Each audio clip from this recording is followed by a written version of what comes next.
Hello friends. The Lit teacher here. Let's understand another English literature lesson today. I Cannot Lie With You is a poignant and introspective poem written by the American poet Emily Dickinson. It explores themes of love, death, and the complexities of human emotions. The poem begins with the speaker declaring that she cannot live with the person addressed in the poem.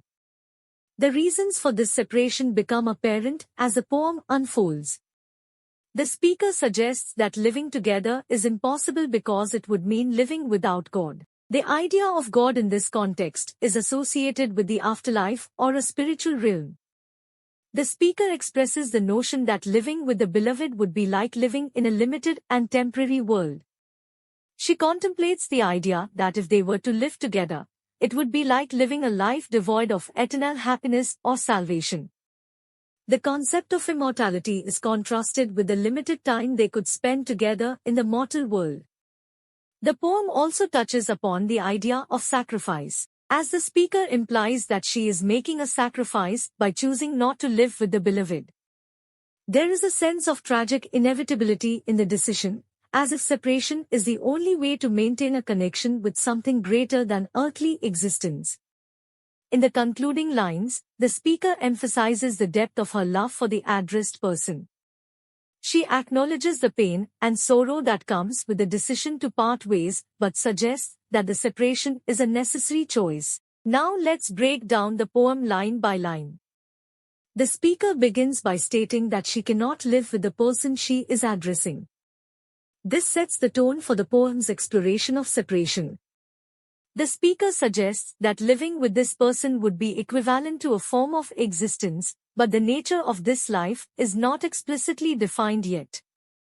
Life, in the sense of a shared existence with the addressed person, is portrayed as being over there, implying a separation or distance. This line introduces the metaphor of a shelf, possibly suggesting a boundary or barrier between the speaker and the addressed person.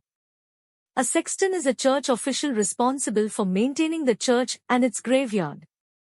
The key may symbolize access to something beyond, perhaps the afterlife or a spiritual realm.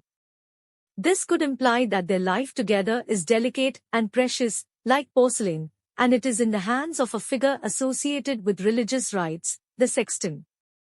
The imagery of a cup discarded by a housewife suggests a sense of abandonment or loss.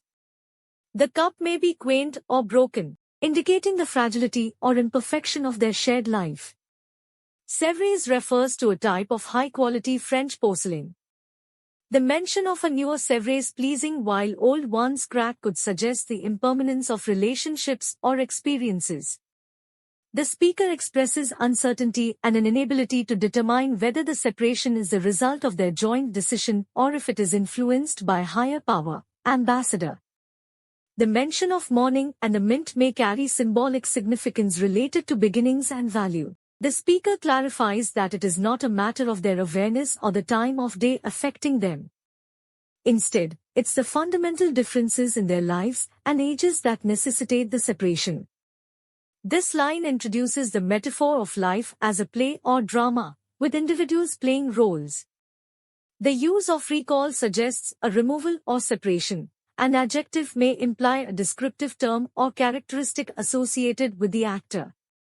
The actor, representing a person, might change or express surprise, and the use of flit suggests a fleeting or transient movement. The speaker reflects on the safety of being lost when one's true self is no longer recognizable or present. The speaker questions how to cope with difficulties, using the metaphor of summer troubles and the transience of a rose. The mention of bees and buttercup may symbolize nature's processes and the inevitability of separation.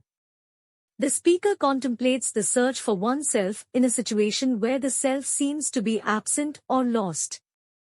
The poem ends with a final question about recognizing oneself after a turn or change, leaving the resolution open-ended. Overall, I Cannot Lie With You is a complex and emotionally charged exploration of love, death, and the conflicts between earthly and spiritual existence. Dickinson's use of vivid imagery and metaphors invites readers to contemplate the profound themes embedded in the poem. Now let's move on to the poem analysis. The poem grapples with the theme of death and the idea of immortality. The speaker suggests that living with the beloved would mean sacrificing eternal life or a connection with the divine. Dickinson, known for her exploration of religious themes, incorporates a theological dimension into the poem. The idea of God and an afterlife plays a significant role in the speaker's decision. There's a complex interplay between sacrifice and love. The speaker appears to be sacrificing personal happiness and earthly companionship for the sake of a higher, spiritual existence. The poem contrasts the temporary nature of life on earth with the eternal nature of what the speaker envisions in the afterlife. The choice not to live together is driven by a desire for a more lasting connection. The emotional intensity of the poem is palpable. The speaker's love is deep, and the decision to be apart is portrayed as a painful but necessary choice. I Cannot Live With You is a complex exploration of love, death, and spirituality. It delves into the conflicts between earthly desires and higher, spiritual aspirations. The poem invites readers to contemplate the nature of love and the sacrifices one might make for a perceived greater good. So that was it for this lesson. I hope you found it helpful. Please tell me in the comments.